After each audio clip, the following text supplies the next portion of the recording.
Sophia ने 3 महीने पहले हमारी अकाउंटिंग फर्म में काम शुरू किया था। वो सुंदर और कॉन्फिडेंट थी और मेरे सभी जोक्स पर हंसती थी। उसने मुझे ऐसा महसूस कराया जैसे मेरी पत्नी रेचल ने सालों से नहीं किया था।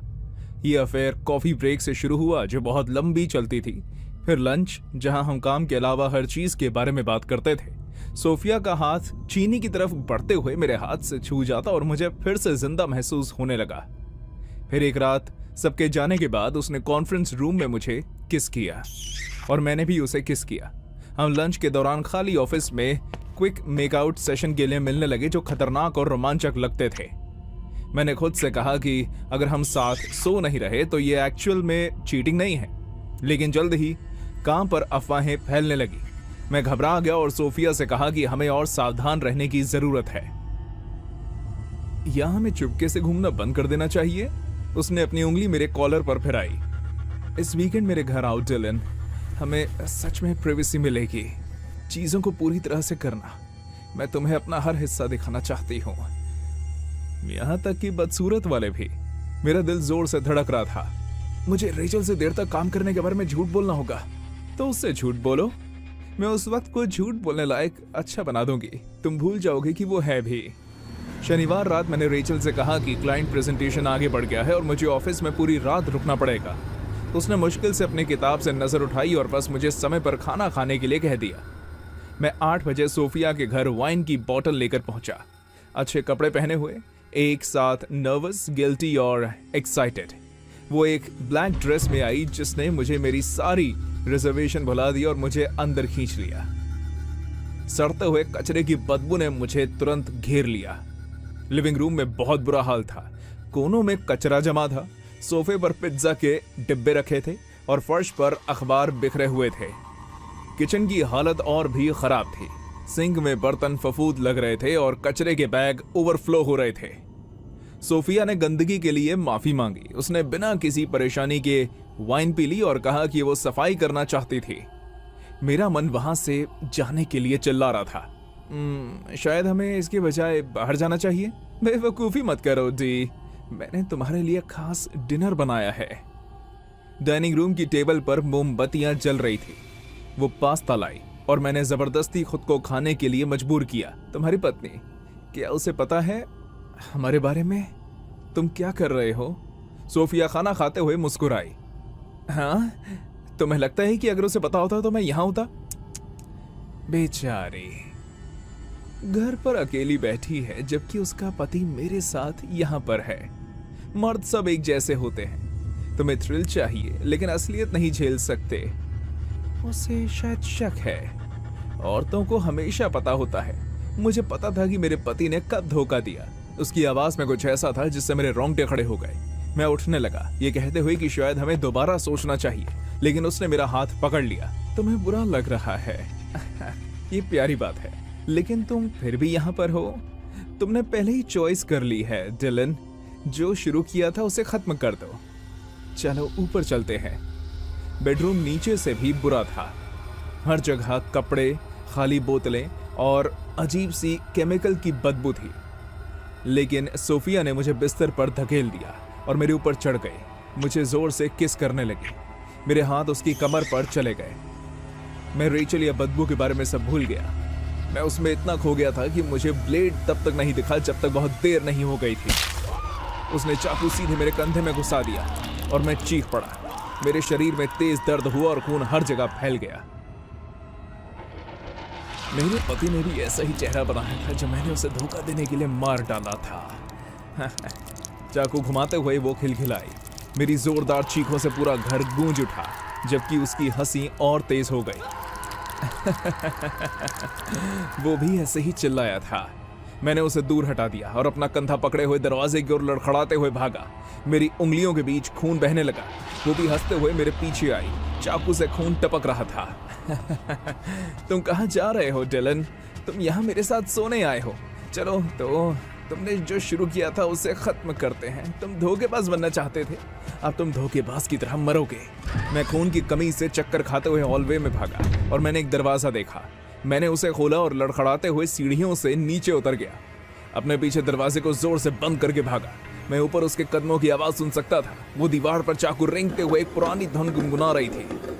मैंने अंधेरे में लाइट का स्विच ढूंढने की कोशिश की। बल्ब टिमटिमाया और मैं जम गया। करीब 5 आदमी जो सड़ने की अलग अलग स्टेज में थे, दीवारों से सटे हुए थे। कुछ इतने नए थे कि मैं उनके चेहरे देख सकता था। वो सभी मेरी उम्र के आसपास के थे और उनकी उंगलियों में अभी भी शादी की अंगूठियां थी। रास्ता मेरे पेट में घूम रहा था। मैंने पूरे फर्श पर उल्टी कर दी। कांपते हाथों से मैंने अपना फोन निकाला और 911 डायल किया। मैंने उन्हें सब कुछ बताया। मेरे ऊपर सोफिया दरवाजा पीट रही थी, खिलखिला रही थी। मैं सुन सकता था कि वो दरवाजा खोलने के लिए कुछ चीजें ला रही है। डिस्पैचर ने मुझे वहीं रुकने के लिए कहा और कहा कि मदद आ रही है। मैं बस प्रार्थना कर रहा था कि वो उससे जल्दी मेरे पास आ जाए। दरवाजा खड़खड़ा रहा था। सोफिया मुझ पर चिल्ला रही थी। वो इस बात से नाराज थी कि मेरे पास मेरा फोन था और मैंने पुलिस को फोन किया। मैंने अपनी जैकेट अपने कंधे से दबाई। खून बहना रोकने की कोशिश कर रहा था। उसने दरवाजा ठोकना बंद कर दिया और कदमों की आहट दूर हो गई। एक दरवाजा जोर से बंद हुआ और एक कार का इंजन जोर से चालू हुआ। पुलिस 7 मिनट बाद आई और मुझे बेसमेंट में लाशों से घिरा हुआ पाया। ऊपर खून के निशान और कम से कम 6 मर्डर के सबूत मिले। सोफिया का असली नाम जेनिफर कोल था।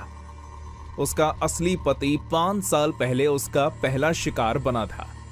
बाकी सब कुछ मनगढ़ंत था।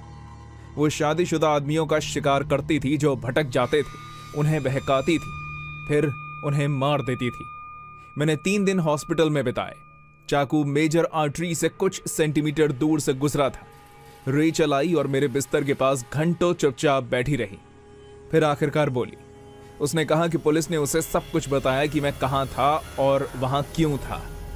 मैंने माफी मांगनी शुरू की, लेकिन उसने मुझे मना कर दिया। उसने कहा कि उसे मेरी माफी नहीं चाहिए, वो डिवोर्स चाहती है। वो चली गई और उसी हफ्ते पेपर फाइल कर दिए। मैंने किसी बात के लिए उसे मना नहीं किया। जेनिफर अभी भी फरार थी, शायद एक नई पहचान के साथ शिकार कर रही थी। मैं अब एक थेरेपिस्ट से मिल रहा हूं। अटैक से पीटीएसडी हुआ, लेकिन ये उससे कहीं ज्यादा है। ये गिल्ट और शर्म की बात है।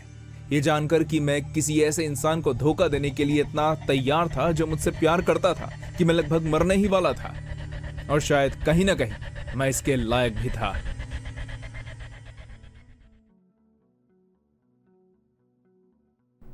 Jade started at the company about a year after I did.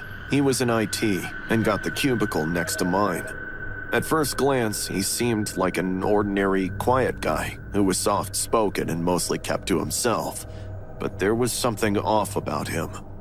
The cubicle walls were paper-thin, so I heard more of his life than I wanted to. Specifically, I heard his wife. Lucy called him constantly, multiple times a day, always screaming. I could hear her voice through the phone, shrill and vicious, even when he held it away from his ear. I don't know why I even married you. I didn't mean to upset you, Lucy. That's all you ever do. Exist and disappoint. I'm sorry. It was always like that, or even worse. The calls were getting so brutal that one day during lunch, I couldn't help asking him about it. Oh, Lucy's fine. She's just going through a lot of stress at work and her mother's sick. He smiled sadly, picking at his sandwich. That doesn't mean she can pick on you like this. I think you should talk it out, dude. I tried. It's complicated. I love her too much to watch her walk away, Samuel. I didn't push. It was none of my business. But the calls got worse. One afternoon, she called him a pathetic excuse for a man, loud enough that people 3 cubicles over could hear. Jade just sat there, with his shoulders hunched, whispering apologies into the phone. Suddenly, a week before Valentine's, he stopped showing up to work. Initially, we figured he was sick or something, but by day 4, HR was calling his emergency contacts. Finally, after nearly a week, he walked into the office, looking like a ghost of himself. I almost didn't recognize him. His hair was greasy and uncombed, with dark circles under his eyes like bruises. His clothes were wrinkled, and his shirt was buttoned wrong. He looked like he'd aged 10 years in 5 days. I asked if he was okay when he sat down at his desk. He apologized for not calling in and told me his wife had left him. We had a huge fight, and she said she was done, packed a bag, and left. He said he couldn't function or eat or sleep, just kept thinking about her and everything he did wrong. But today, I woke up and decided I needed to take care of myself. Made myself a proper meal. Felt good to cook again. Really therapeutic, actually. Taking something raw and making it into something beautiful and nourishing. His eyes had this distant look. Lucy always said I couldn't do anything right. I wish she could see this. I told him that it was good and he needed to take care of himself. Lunchtime came, and Jade pulled out his lunchbox. It wasn't his usual Tupperware with sad leftovers, but a nice insulated bag. He opened it, and the smell hit me immediately. It was something rich and savory, with perfectly seasoned meat. Inside were 2 thick steaks, cooked to a perfect medium rare, pink in the middle, seared on the outside, with what looked like a red wine reduction sauce. That looks incredible, Jade. Thank you. I spent a lot of time on it. Had to be respectful with the meat, you know? He cut into one with a plastic knife, the meat tender and juicy. Here, freshly grass-fed. Try some. He cut a piece and held it out on his fork. I took it and ate the piece. It was incredible, tender and flavorful, seasoned perfectly with rosemary and garlic. It was easily the best steak I'd ever tasted. I asked what cut it was. Jade grinned ear to ear and said, "It's a special kind I've been preparing for days now." He took another bite, chewing slowly with his eyes closed. For the first time since I'd known him, Jade looked peaceful and even proud. I felt happy for him until the afternoon came, and 3 police officers walked into our office. They went straight to Jade's cubicle and told him he needed to come with them. They cuffed him while everyone watched. As they passed my desk, he turned and looked directly at me. "I'm sorry, Samuel, but I really didn't want to taste it alone. I hope you enjoyed it. Please savor the taste, because that's all that's left of her now." My stomach dropped. 20 minutes later, 2 detectives arrived to interview everyone. They pulled me aside and asked what exactly I'd eaten for lunch. I told them steak, really good steak. The detectives said Jade's wife had been missing for 6 days, and they'd found remains in his apartment that morning. In his mixer, his refrigerator, and packaged into meal prep containers. He said the medical examiner believed Jade had been consuming the remains over the past several days, cooking and eating them to dispose of the body. I made it to the bathroom before I threw up, kept throwing up until there was nothing left. They tested what was left in Jade's lunchbox and confirmed it was human tissue. I'd eaten a piece of her thigh. That was 3 weeks ago. Jade confessed to everything. Told police he'd strangled Lucy during an argument, panicked about disposing of the body, and decided the only way was to make her disappear completely. He'd spent 5 days butchering, cooking, and eating her. He's in jail now, awaiting trial. I'm in therapy twice a week. I can't eat meat anymore, or even smell it cooking without my stomach turning. I've lost 15 pounds and can't sleep. I keep tasting that bite of steak and seeing Jade's peaceful smile. The worst part was that I told him it was delicious, and sometimes, late at night, when I can't sleep, I remember exactly how it tasted. I hate myself for not knowing, but most of all, I hate that some small, sick part of me understands why he looked so peaceful that day. He'd finally silenced her screaming, and he'd shared his victory meal with the only person in the office who'd been kind to him. कुछ साल पहले मैं शहर के बीचों बीच एक छोटी marketing firm में रिसेप्शनिस्ट का काम करती थी। मेरे बॉस मिस्टर हैरिस अपने बिजनेस पार्टनर के साथ कंपनी चलाते थे। उनकी डेस्क पर लगी फैमिली फोटो के हिसाब से वो 40 साल के शादीशुदा थे और उनके 2 बच्चे थे। वो अक्सर मेरे वीकेंड के बारे में पूछते थे और जब मैं कहती थी कि मैं घर पर रहती हूँ तो वो कहते थे कि मुझ जैसी सुंदर लड़की का शनिवार की रात घर पर रहना बेकार है। मैं अजीब तरह से हंसती और बात बदल देती। ये अजीब लगता था, लेकिन मैंने खुद से कहा कि ये बस फ्रेंडली हो रहे हैं और शायद कॉर्पोरेट में चीजें ऐसे ही होती हैं। लेकिन फिर अगले कुछ हफ्तों में सवाल और पर्सनल होते गए। क्या मेरा कोई बॉयफ्रेंड है? मैंने अभी तक शादी क्यों नहीं की? क्या मैं अकेली रहती हूँ या रूममेट्स के साथ? हर सवाल से मुझे थोड़ा और अजीब लगता रहा, लेकिन मैं मुस्कुराती रही और उनके साथ पोलाइट रही। फिर एक शाम सबके जाने के बाद मिस्टर हैरिस मेरी डेस्क पर आए और वो मुझसे कहने लगे, अरे सूजी, चलो आज रात डिनर पर चलते हैं। वो मेरी डेस्क से सटकर खड़े हो गए। असल में मेरी फैमिली आ रही है। मैं घबरा कर हंस पड़ी। ओह, मैं तुम्हें कुछ घंटों से ज्यादा नहीं रोकूंगा स्वीटहार्ट। तुम एक स्मार्ट लड़की हो और इस बिजनेस में बहुत आगे जा सकती हो अगर पता हो कि गेम को सही तरीके से कैसे खेलना है। मेरा दिल जोरों से धड़कने लगा। मैंने उससे कहा कि मैं नहीं जा सकती और मैंने पहले ही प्लान बना लिया है। वो जोर देता रहा, कहता रहा कि हम मेरे करियर के बारे में बात कर सकते हैं और मुझ में आगे बढ़ने का पोटेंशियल है। मैंने अपना पर्स उठाया और दरवाजे की तरफ बढ़ गई, लेकिन वो बात करते हुए मेरे पीछे पीछे लिफ्ट तक आ गया। मैंने उसे एक शांत करने वाली स्माइल दी जो मैंने एक औरत के तौर पर सीखी थी, जब तक कि लिफ्ट के दरवाजे बंद नहीं हो गए और मैंने सांस छोड़ी। मेरे हाथ कांप रहे थे। मेरा बस स्टॉप ऑफिस से सिर्फ 3 ब्लॉक दूर था। मैं तेजी से चली, 2 बार अपने कंधे के ऊपर से देखा, लेकिन सड़क खाली थी। मैं शायद 5 मिनट से स्टॉप पर इंतजार कर रही थी जब एक काली लग्जरी कार मेरे बगल में आकर रुकी। पैसेंजर विंडो नीचे हो गई और मिस्टर हैरिस ड्राइवर सीट से झुक गए और उसके बाद धीरे से कहने लगे, अरे सूजी, अंदर आ जाओ, मैं तुम्हें घर छोड़ूंगा स्वीटी।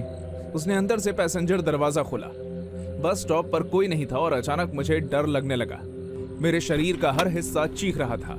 मैंने उससे कहा कि मुझे बस पे जाना ज्यादा पसंद है और आगे चलने लगी। मैंने उसकी कार का दरवाजा खुलने और अपनी पीछे कदमों की आहट सुनी। इसके बाद मैंने महसूस किया कि उसका हाथ मेरी कलाई पर कस गया है और मुझे पीछे खींच रहा है। तुम इतनी एहसान फरामोश क्यों हो रही हो? हाँ, क्या तुम देख नहीं सकती कि मैं तुम्हारे साथ कितना अच्छा बन रहा हूँ? तुम्हें लगता है कि तुम बहुत खूबसूरत हो? छोड़ो मुझे। मैंने अपना हाथ छुड़ाने की बहुत कोशिश की, लेकिन उसकी पकड़ ढीली नहीं हुई। मेरी नसें तन गई थी, मुझे घिन आ रही थी और मैं उससे दूर जाने के लिए बेचैन थी। अचानक मेरा हाथ ऊपर उठा और उसके चेहरे पर जोर से थप्पड़ जड़ दिया गया। हैरान होकर उसकी पकड़ ढीली हो गई और मैं बिना पीछे देखे भाग गई। मेरी हील्स मुझे स्लो कर रही थी, इसलिए मैंने उन्हें उतार दिया और नंगे पैर भागती रही। मेरे पीछे मैंने उसकी कार के इंजन की दहाड़ सुनी। कुछ सेकंड बाद काली कार मेरे बगल में रेंगती हुई आई। उसने खिड़की नीचे की और मैं उसकी हंसी सुन सकती थी, जैसे वो मेरे पास आकर मुझे छेड़ रहा हो। तुम कहाँ जाओगी सूजी? जब तुम डरती हो तो बहुत ही अच्छी लगती हो। मैं एक साइड वाली गली में मुड़ गई, ये सोचकर कि मैं उससे बच जाऊंगी, लेकिन वो मेरे पीछे पीछे आया। गली पतली और सुनसान थी। कार अचानक तेज हो गई, सीधे मेरी तरफ आ रही। मैं चिल्लाई और फुटपाथ पर कूद गई। उसने जोर से ब्रेक लगाई और कुछ इंच दूर रुक गया। वो अभी भी मुझे देखकर हंस रहा था। उप्स, लगभग पकड़ ही लिया था तुम्हें। फिर से कोशिश करें। उसने ऐसा बार बार किया जैसे कोई बिल्ली चूहे से खेल रही थी। मेरे फेफड़े जल रहे थे और फुटपाथ पर दौड़ने से मेरे पैरों से खून बह रहा था। मैं और नहीं चल पा रही थी। मैं दूसरी सड़क पर मुड़ गई। वहां और भी अंधेरा था और मेन ट्रैफिक से बहुत दूर था। मुझे बहुत देर से एहसास हुआ कि ये एक गलती थी। कार मेरे पीछे आ रही थी, जिसकी हेडलाइट्स मेरे आसपास की जगह पर तेज हो रही थी। उसने फिर से स्पीड पकड़ी, इस बार और तेज। मैंने बचने की कोशिश की, लेकिन मेरा पैर किसी चीज में फंस गया और मैं जोर से गिर गई। मैं फुटपाथ से गिरकर एक उथले ड्रेनेज गड्ढे में जा गिरी, जिससे मेरा टखना मेरे नीचे मुड़ गया। दर्द मेरे पैर में चुभ गया और मैं चिल्लाई। कार और पास आती गई। जब उसने ब्रेक मारी और गाड़ी रुकी तो वो मेरे चेहरे से कुछ इंच दूर थी। मिस्टर हैरिस बाहर निकले और गड्ढे के किनारे खड़े हो गए। मुझे ठंडे नफरत भरे चेहरे से देखते रहे। मैं रो रही थी, मिट्टी से सनी थी, मेरा टखना दर्द कर रहा था। Please please. मैंने उनसे गुजारिश की। वो आया, मेरे बगल में घुटनों के बल बैठा और मेरे चेहरे को जोर से पकड़ते हुए बोला, तुम्हें लगता है कि तुम स्पेशल हो? हाँ, सोचा कि तुम मर्दों को रिजेक्ट कर सकती हो और कोई नतीजा नहीं भुगतना पड़ेगा। अगली बार जब कोई मर्द तुम्हें तुम्हारे डिजर्विंग से कहीं ज्यादा कुछ ऑफर करे तो ये याद रखना कि हम जैसे लोगों के लिए तुम्हें तोड़ना कितना आसान है, समझे तुम? ध्यान रखना। उसने मेरे चेहरे पर थूका और खड़ा हो गया। अपनी कार में वापस बैठा और चला गया। मैं 20 मिनट तक उस गड्ढे में बैठी रही, फिर जाकर हिल पाई। आखिरकार एक औरत ने मुझे, जो अपने कुत्ते को घुमा रही थी, उसने ढूंढा और 911 पर कॉल किया। पैरामेडिक्स ने मेरे टखने को चेक किया। उसमें बुरी तरह मोच आई थी, लेकिन वो टूटा नहीं था। पुलिस ने स्टेटमेंट ली, लेकिन मैं बता सकती थी कि उन्हें सच में कोई फर्क नहीं पड़ा। उन्होंने पूछा कि क्या उसने मुझ पर हमला किया, मुझे गलत तरीके से छुआ। जब मैंने कहा कि उसने मेरी कलाई पकड़ी और मेरा पीछा किया, तो उन्होंने कहा कि ये गलत फहमी लग रही है और मुझे शायद इस सिचुएशन से बचने के लिए कोई नई नौकरी ढूंढ लेनी चाहिए। मैं उस ऑफिस में कभी वापस नहीं गई। मैंने अपनी आखिरी पेचेक भी नहीं ली। हफ्तों तक मुझे डर था कि वो मुझे ढूंढ लेगा। मैंने अपना बस रूट बदल लिया, अलग अलग सड़कों पर चली और लगातार अपने कंधे के पीछे देखती रही। हर काली कार देखकर मेरा दिल जोर से धड़कता था। वो कभी नहीं आया, लेकिन डर कभी खत्म नहीं हो पाया। मैं 21 साल की हूं और मैंने सीखा है कि शिकारी हमेशा राक्षस जैसे नहीं दिखते।